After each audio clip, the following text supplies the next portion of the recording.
할렐루야. 할렐루야. 네, 여러분 잘 오셨습니다. 어버이 주일 예배 드리는데 전후자로 이렇게 한번 인사하겠습니다. 작은 천국 만드시기 바랍니다.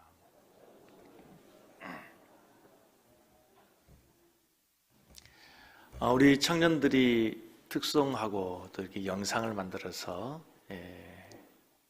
어버이 주일을 이렇게 기획을 했는데 특송도 너무 감사하고 또 사진들을 보니까 누군지는 아시겠죠? 모르는 분도 있는 것 같기도 하고 누구지 하면 사진이 넘어가기도 하고 아무튼 어버이 주일에 예배한 우리 모든 성도들 가정에 또 하나님 은혜와 평강이 함께 하시기를 원합니다.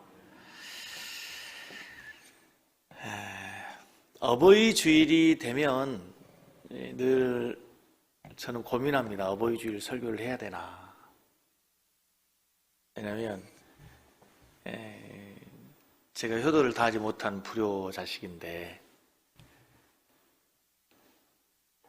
저희 어머니가 계신다면, 저희 아버지께서 계신다면 너나 잘해라, 너나 잘하세요 그럴까봐 참 부담감이 많고 한데, 근데 사실 하나님의 모든 말씀이 다 우리에게 찔림이 있죠. 내 몸과 내 마음과 뜻과 정성을 다해서 주 너희 하나님을 사랑해라, 내 이웃을 내 몸과 같이 사랑해라. 그 말씀 앞에 찔리지 않는 사람이 어디 있겠어요. 그래서 오늘도 우리가 잘 해설하기보다도 또 못 해설하기보다도 하나님의 말씀 앞에서 다시 한번 우리의 모습을 점검하고 또 마음을 새롭게 하는 시간 내에 은혜가 있기를 간절히 원합니다. 2021년 5월 23일, 그러니까 1년 전이죠. 이탈리아 북부 피에몬테주에서 케이블카가 추락을 했습니다. 이 사고로 승객 14명이 숨진 가운데 유일하게 5세 아이 하나가 살아남았습니다. 궁금했습니다. 모두가 다 죽었는데 목숨을 지르는데 어떻게 어린아이가 살아날 수 있었을까? 아들을 감싸는 아버지 덕분에 생존했답니다. 아버지인 아미트 씨가 자신의 아들인 아이탄 비란을 감싸 안아 보호했습니다. 아들은 살아남았지만 그의 아버지를 포함해 가족들은 모두 숨진 것으로 전해졌는데, 이 아이를 치료한 의료진은 아버지의 본능적인 아버지의 사랑이 아들을 살렸다, 이렇게 얘기했습니다. 여러분, 이것이 부모입니다.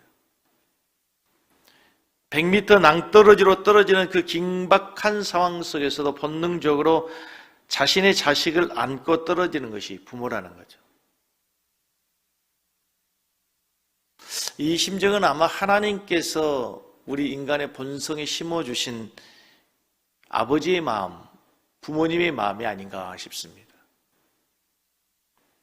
그렇게 이기적인 존재인데도 부모가 되는 순간 자녀 앞에서는 이타적인 존재로 바뀌어집니다. 이 사이에는 신이 있는 것이 아닌가라고 말하는 시인이 있습니다. 문정이라는 시인입니다. 문정이라는 시인이 이렇게 시에서 노래했습니다. 제가 한번 읽어보겠습니다. 아들아, 너와 나 사이에는 신이 한 분 살고 계시나 보다. 왜 나는 너를 부를 때마다 이토록 간절해지는 것이며 내 뒷모습에 대고 언제나 기도를 하는 것일까? 네가 어렸을 땐 우리 사이에 다만 아주 조그맣고 어리신 신이 계셔서 사랑 하나라도 우주가 녹아들곤 했는데, 이제 쳐다보기만 해도 훌쩍 큰 키의 젊은 사랑아, 너와 나 사이에 무슨 신이 한 분 살고 계셔서 이렇게 긴 강물이 끝도 없이 흐를까? 이런 마음을 가지고 우리를 키우신 부모님께 오늘 성경은 말씀합니다. 하나님께서 오늘 이 예배 시간에 참여한 우리 모두에게 친히 이 시간 말씀하시는 주님의 음성으로 엄중하게 듣는 마음으로 하나님의 말씀을 읽겠습니다. 에베소서 6장 1절 3절입니다. 자녀들아, 주 안에서 너희 부모에게 순종하라. 이것이 옳으니라. 내 아버지와 어머니를 공경하라.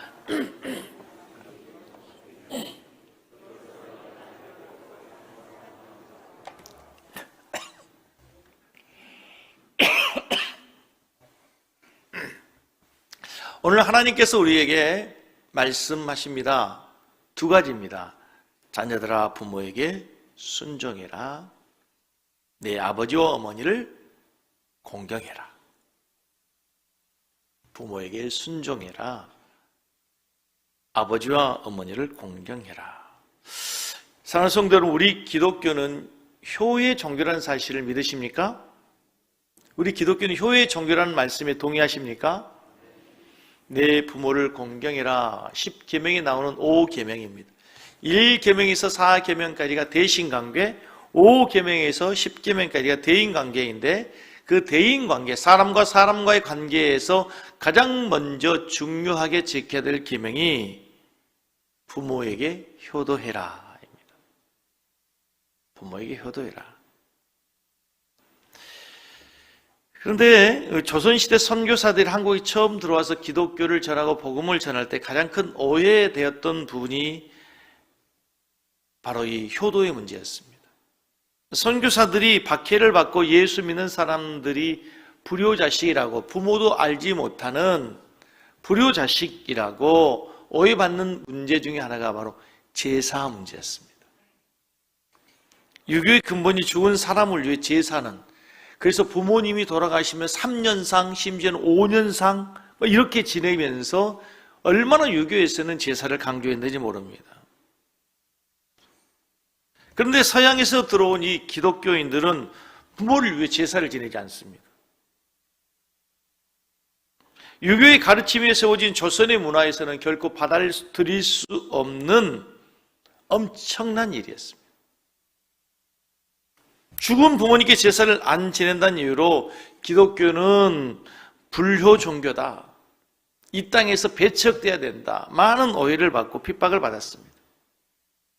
제사 때문에 그래서 복음에 굉장히 큰 걸림돌이 되었던 것입니다. 하지만 우리 기독교는 효를 얼마나 강조한지 모릅니다.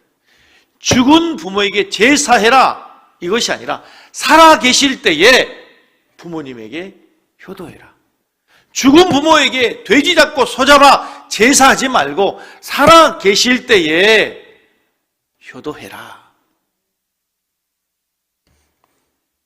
출애굽기 20장 12절 10계명에서 내 부모를 공경하라. 그리하면 내 하나님 여호와가 내게 준 땅에서 내 생명이 있길 것이다. 효도의 계명입니다.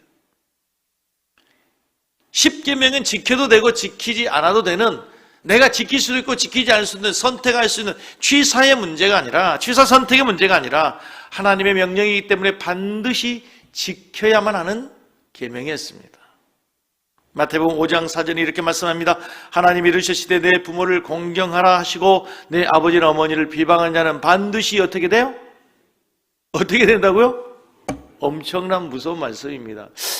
이렇게 말씀 구약 시대로 간다면 우리 중에 죽을 사람 많습니다.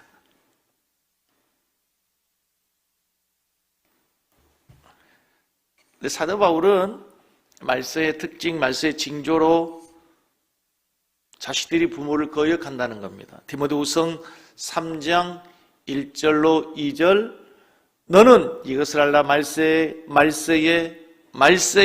고통하는 때가 이르러 사람들이 자기를 사랑하며 돈을 사랑하며 자랑하며 교만하며 비방하며 같이 읽습니다. 부모를 거역하며. 말세의 징조 중에 한 가지라는 거예요. 이제 놀랄 문제도 아니죠. 자식들이, 피로는 아들이 부모에게 무슨 악행을 했다, 이런 뉴스들이 너무 많습니다. 늙은 엄마가 용돈 주지 않는다고 잔소리한다고, 어머니를 살해하고 유학생이 부모의 재산을 노리고 유흥비로 쓰기 위해서 집에 불을 지르고 대학 교수가 부모 유산을 노리고 아버지를 죽이고 보험금 타려고 위장의 어머니를 살해한 이 여러 가지 많은 얘기들은, 많은 사건들은 뉴스거리가 되지도 않습니다. 놀라지도 않습니다. 여러분, 모든 계명 가운데 가장 하나님의 축복의 약속이 있는 계명이 놀랍게도 이 5계명입니다. 어떤 계명에도 이 약속 계명을, 이 계명을 지키면 내가 너에게 축복이게 라고 하는 약속이 있는 계명이 없는데 5계명에서는 하나님이 약속해 주십니다. 구약시대 이방 여인 룻은 시어머니에게 지극정성으로 효도했습니다. 그 효도한 결과 어떻게 됩니까? 예수님의 족보에 오르는, 예수님의 조상이 되고 하나님의 말씀이 성경에 기록되게 되는 영광의 복을 받습니다. 근데 사실 이 룻이라고 하는 여인은 저주받은 모압 족속입니다. 하나님이 가장 싫어하고 하나님이 가장 멸시하는 모압 족속 이방 여인, 그것도 청산과부, 가난한 여인이었습니다. 그럼에도 불구하고 시어머니 나오미에게 효를 다했더니 다윗 왕의 할머니가 됩니다. 성경에 예수님의 족보에 기록된 영광을 얻게 된다는 거죠, 여러분. 설교를 준비하다가 이 가물치 아시죠? 이 가물치가 굉장히 독특한 이 고기 가운데 하나인데요. 가물치는 알을 낳은 후에, 새끼를 낳은 후에 너무 고통스러운 나머지 실명을 한답니다. 그 후에는 먹이를 찾을 수가 없어서 배고픔을 참아내야 됩니다. 눈이 보이지 않으니까. 이때 알에서 부화한 새끼들이 자진해서 어미의 뱃속에 들어가 어미의 굶주린 배를 채우면서 어미의 생명을 연장시켜준다는 거예요. 그렇게 가물치 새끼들의 희생에 의존하다가 이제 기력을 회복한 어미가 눈에 실명했던 그 시력을 회복할 즈음 살아남은 새끼의 숫자는 10%도 되지 않는다는 겁니다. 90% 이상의 새끼들은 기꺼이 어머니를 위해서 자신을 희생합니다. 그래서 가물치를 효자 물고기라고 부른다네요.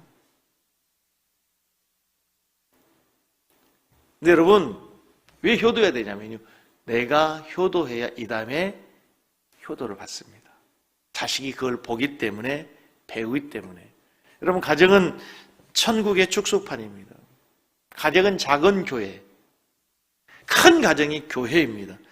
근데 가정이 중요한 이유가 뭐냐면요, 모든 사회 질서의 기초가 되는 거예요. 모든 사회 질서를 거기서부터 배우는 거예요. 부모에게 순종한 아이들이 교회에 와서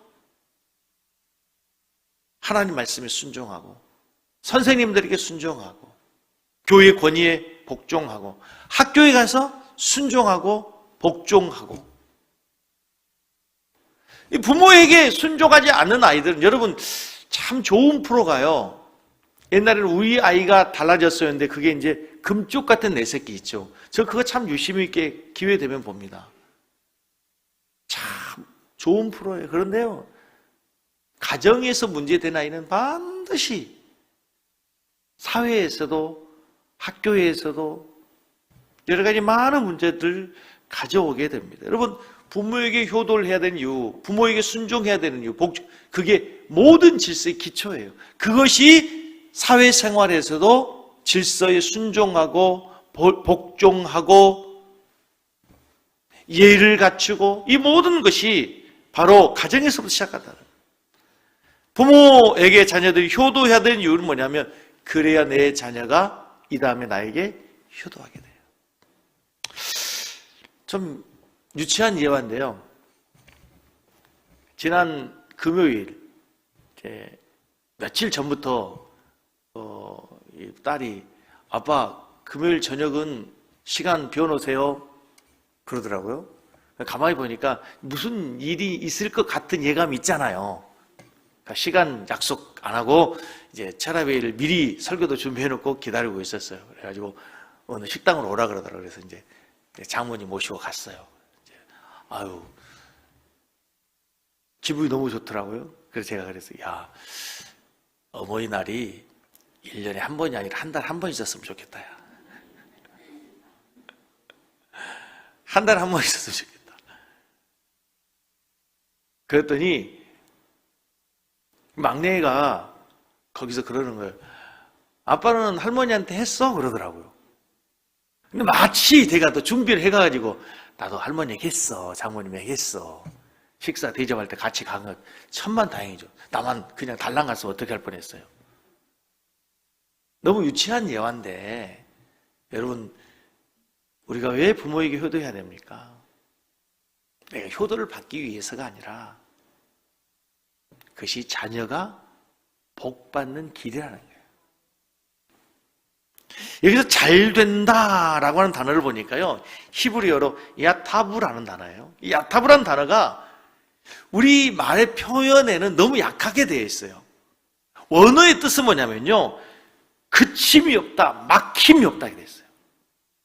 그러니까 이 성경을 원어 그대로 번역하면 내 부모에게 순종해라. 이는 내가 인생에 거침이 없고 막힘이 없고 장수하리라 이거예요. 아멘 하신 분만 그렇게 되기를 바랍니다. 야, 성경 그렇게 되더라고요. 잘 된다는 너무 약한 표현이야. 인생에 거침이 없다, 막힘이 없다. 그래서 여러분, 결국 부모에게 효도하란 말은 우리에게 인생에 짐을 주기 위한 말씀이 아니라는 거예요. 인생에 큰 숙제를 주는 게 아니고 이것은 우리를 축복하기 위한 하나님의 말씀인 줄로 믿으시기 바랍니다. 공경해라 그랬어요. 공경해라. 공경해라는 말을 제가 여러분 설교한 것 같아요. 공경이라는 단어는요, 카바드라는 단어인데 두 가지 뜻이 있어요. 우리 인체의 내장의 그 가운데 간 있죠. 간이 우리의 가장 중심에 있다네요. 그리고 가장 무겁다네요. 그래서 공경해라라고 한 말의 또 다른 뜻이 뭐냐면 무겁게 여기라요. 무겁게 여기라. 자녀들아, 내 부모를 무겁게 여기라요. 귀중하게 여기라. 무겁게 여기라. 근데 요즘 젊은이들이 어른들을 무겁게 여기지 않아요. 가볍게 여겨요. 쉽게 여겨요. 그러니까 함부로 해요. 무시해요. 요즘 아이들이 부모님 말을 무겁게 여깁니까?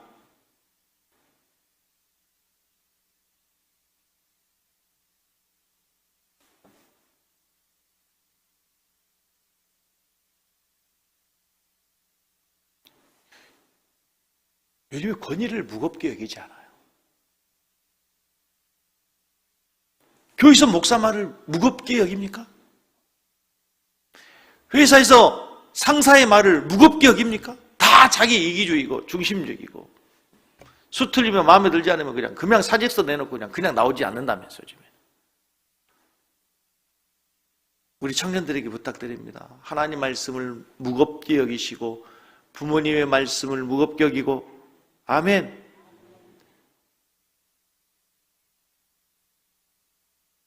교역자, 하나님의 말씀을 전하는 교역자들의 말을 무겁게 여기시면 여러분의 인생에 복이 되게 될 줄로 믿습니다. 왜 부모님의 말씀을 무겁게 여겨야 됩니까? 부모님 우리의 가장 위대한 스승이에요. 세계 2차 대전을 승리로 이끈 윈스턴 처칠이 세계적 인물로 부상할 때 이제 그 언론들에서 그 사람을 막 추적하지 않습니까? 특집 기사를 만들기 위해서. 특집 기사 가운데 하나가 뭐였냐면 윈스턴 처칠이 오늘날 이렇게 위대하게 되기까지 그의 스승이 누구였냐? 가르치는 선생님들이 누구냐? 유치원, 초등학교, 중학교, 고등학교, 대학교 선생님들 쫙 나에 대해서 이런 선생님들, 이런 훌륭한 스승들 때문에 윈스턴 처칠이 됐다라고 특집으로 기사를 실었어요. 그 기사를 읽은 처칠이 신문사에 자신의 마음을 담은 짤막한 편지 한 통을 보냈습니다. 그 신문사에서 나의 가장 위대한 스승을 찾아내지 못했네요. 나의 가장 위대한 스승은 바로 나의 어머니이십니다. 윈스턴 처칠은 어머니는 제 인생의 나침판이었습니다 라고 얘기했어요. 어머니가 가르쳐 주신 거, 어머니가 있었기 때문에, 어머니의 가르침이 있었기 때문에 오늘 내가 될 수 있었고 나의 가장 위대한 스승이라는 거예요. 생각해보면 우리의 가장 훌륭한 스승은 사실 어머니예요. 어머니의 가르침, 어머니의 사랑, 헌신, 그것 때문에 우리가 이 세상에 존재하게 돼요. 여러분, 이 세상에 태어나 제일 만나는 사람이 누굽니까? 산부인과 선생님입니까? 사실은 이 세상에 태어나 제일 먼저 보는 사람이 엄마예요. 제일 먼저 보는 게 엄마의 눈동자란 말이에요. 엄마가, 아이들은 안 보인다며, 태어났을 때는. 안고, 우르르 깎고. 그 웃음을 보면서 얼마나 엄마들이 행복하고, 얼마나 즐거워하고. 엄마보다 위대한 스승은 없어요. 언제 생각해도 눈물이 나는 이름이 어머니. 그 고마우신 이름의 어머니를 생각해 보아도, 어머니 얼굴을 그리워해도 어머니를 더 이상 볼 수 없을 때가 오더라고요. 설교를 준비하는데 어머니의 얼굴을 보고 싶지만 어머니가 없어요. 계시지 않아요. 서울여자대학교에서 어머니에 대한 사랑의 엽서 공모전을 했는데 거기서 대상작이 이런 글이 나왔습니다. 잘 들어보십시오. 나에게 티끌 하나 주지 않는 거린들이 내게 손을 내밀 때면 불쌍하다고 생각했습니다. 그러나 나에게 전부를 준 어머니가 불쌍하다고 생각해 본 적이 없습니다. 나한테 밥을 한 번 사준 친구들과 선배들은 고마웠습니다. 답례하고 싶어서 불러냈습니다. 그러나 날 위해서 평생 밥을 짓고 밤 늦게까지 기다리는 어머니께 감사하다고 생각해 본 적이 없습니다. 친구가 밥 한 번 사주면 고마운데 일평생 밥 해준 어머니에게는 고맙단 말을 해본 적이 없단 말이에요. 제대로 존재하지도 않는 드라마 속의 배우들의 가정사에 그들을 대신해서 눈물을 흘렸습니다. 그러나 일상에 지치고 힘든 어머니를 위해서 진심으로 눈물을 흘려본 적이 없습니다. 요즘 젊은이들이요, 배우들, 연예인들, 스타들에게는 얼마나 관심이 많습니까? 골방에 누워서 아파하던 어머니 걱정은 제대로 해본 적이 한 번도 없습니다. 친구와 애인에게는 사소한 잘못 하나에도 미안하다고 사과하려고 용서를 구했습니다. 그러나 어머니에 대한 잘못은 셀 수 없이 많아도 용서를 구하지 않았습니다. 죄송합니다. 어머님이 세상을 떠나신 후에 이제야 알게 되어서 죄송합니다. 아직도 너무 많은 것을 알지 못해서 죄송합니다. 한 가지 예화를 들고 마치겠습니다. 어머니의 은혜라는 효도가와 쌍벽을 이루는 이응렬 작사의 어머니의 마음이란 노래, 잘하는 노래입니다. 이 이응렬이라고 하는 음악가는 남다른 재능이 있었습니다. 그래서 음악 공부를 위해서 일본으로 유학을 갔습니다.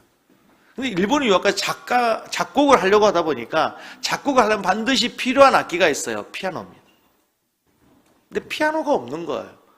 어머니에게 편지를 썼습니다. 어머니, 제가 이렇게 작곡을 공부하러 왔지만 막상 와서 보니 피아노가 없어서 더 이상 제가 원하는 작곡 공부를 할 수 없을 것 같아 귀국해야 될 것 같습니다. 소자는 음악 공부를만 접고 귀국하려고 합니다. 한편 어머니는 혼자 몸으로 유학 간 아들을 뒷바라지 하느라 가진 것이 하나도 없어서 다 팔았어요. 논도 팔았어요. 밭도 팔았어요. 뿐만 아니라 조금씩 늘어나는 빚만 고스란히 남았습니다. 그러나 어머니는 그 편지를 받은 다음날 새벽부터 땅거미가 질 때까지 동네 근처의 원거리 산이라는 산을 모조리 뒤지면서 쉼없이 솔방울을 긁어모았습니다. 불쏘시개로 화력이 좋은 솔방울을 시장에 팔아서 당시에 거금 400원, 그때 1930년대 쌀 한 가마니가 13원 했단 말이에요. 거금 400원을 만들어 아들에게 보냈습니다. 아들은 생각을 바꾸고 그 돈으로 피아노를 사서 이제 작곡을 합니다.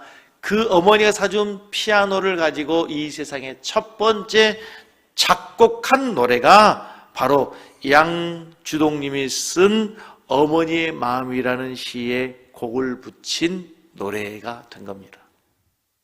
그러면 찬송가는 아니에요. 그러면 이 어머니의 마음, 오늘 마침 5월 8일 어버이날이니까 우리 한번 노래 한번 하도록 하겠습니다.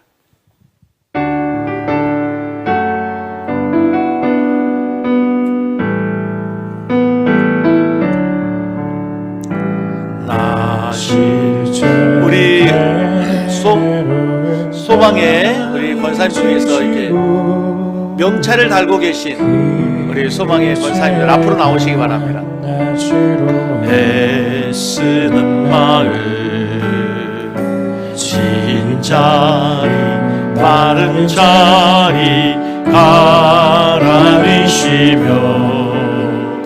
손발이 닿도록 고생하시네. 하늘 아래 그 무엇이 넓다리요. 어머님의 인생은 가히 없어라. 어려서 안고 업고 일러주시고 자라서 눈이 되어 기다리는 마음 아슬살 그때사 자식 생각에 고우시던 이후에 주의 아들 땅 위에 그 무엇이 높다리요. 어머님의 정성은 지극하여 3절합니다. 사랑의 마음속에 온가지 소원 어머님의 마음속에 오직 한 가지 아낌없이 일생을 자식 위해서 삶과 멸을 깎아서 바치는 마음 인간의 그 무엇이 거룩하리요. 어머님의 사랑은 그지없어라. 제가 한번 기도하겠습니다. 하나님, 어머니의 태를 빌려 우리를 이 땅에 태어나게 하시고 어머니 아버지의 눈물과 기도로 우리를 지금까지 길러주시고 양육시켜 이곳에 있게 해주신 것을 감사합니다. 오늘 하나님 말씀을 듣습니다. 하나님 말씀을 가슴에 새겼습니다. 부모님에게 더 순종하고 공경하고 더 무겁게 여기며 살아가는 우리의 삶이 되게 하여 주시옵소서. 우리 어머님들, 아버님들을 주님의 이름으로 축복합니다. 노년의 삶이 주 안에 평안하게 하시고 더 강건하게 하시고 하나님 기도하는 기도의 제목들 응답되는 축복된 삶이 되게 하여 주옵소서. 예수님 이름으로 기도하옵나이다.